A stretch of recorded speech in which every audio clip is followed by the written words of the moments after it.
بسم الله الرحمن الرحيم الحمد لله رب العالمين حمدا كثيرا طيبا مباركا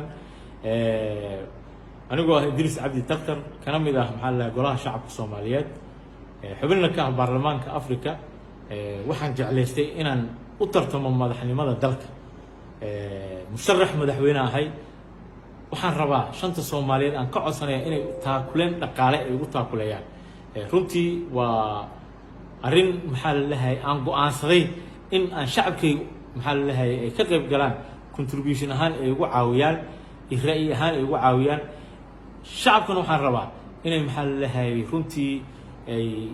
aad ii soo dhaweeyaan ilaan waxa waaye isbeddelku waa fiican yahay madax badanaa la soo arkay sanadkan waxaan rabaa inaan xilkaas qabto runtii 60kii sano hadda la soo dhaafay xukuumadda dad gaar ah u badnaa isbeddelaan rabaa inaan sameeyo qof walbana waa ila tartami karaa oo Soomaali ah waxa waaye Soomaali waa ka wada dhaxaysaa maxaa la lahaay tartanka qof walba waa tartami karaa haddaan guuleysto guul haddaan guuleysanina waxa waaye waa ku faraxsanahay laakiin waxaan rabaa in kor la ii qaado dhinaca maxaa la lahaay dhaqaalaha runtii ololaheygina laga qayb qaato oo maxaa la ka shacab ahaan waa ka warqabtaan Soomaali xaaladda hadda ay ku sugan tahay horaan ugu soo hadlay hadda dib ugu ma laabanayo markaan dhammaan shanta Soomaaliyeed ha ahaadaan maxaa la lahaay dawladaha maxaa la lahaay sida Djibouti oo kale shacab Soomaaliyeed degan dawladda Somaliland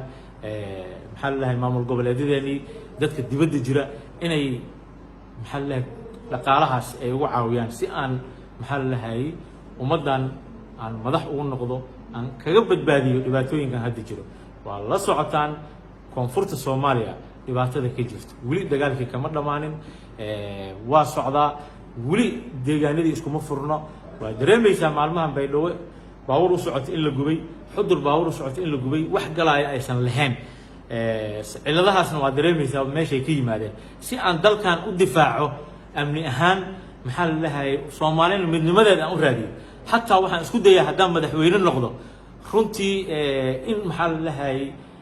kow midnimada Soomaaliya aan raadiyo hadday ku xiran tahay hatta haddaan ku guuleysto madaxweynaha Soomaaliya aan noqdo inaan calanka Soomaaliyeed aan geeyo maxaa la lahaay Somaliland si walaalaheena waxa waaye Soomaalidii waa ka maqan yihiin inay midnimadii Soomaaliya si aan u keeno runtii aad iyo aad aan ugu amaanayaa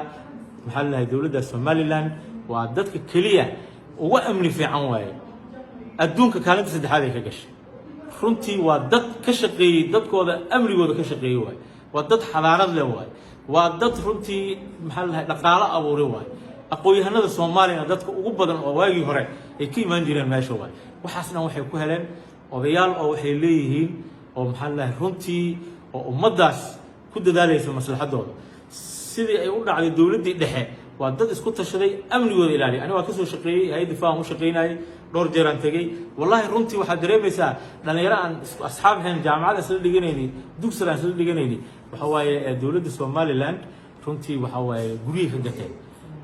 koonfurta intay ka guuraan meesha u guurayaan sababtoo waxa waaye amni xumo waay aniga waxaan rabaa amniga wadankan inaan soo celiyo maxaa la lahaay idinkana waxa idinka rabaa inaad kaalintiina aad iga qaadataan oo dhinaca dhaqaalaha igu caawisaan si aan maxaa la lahaay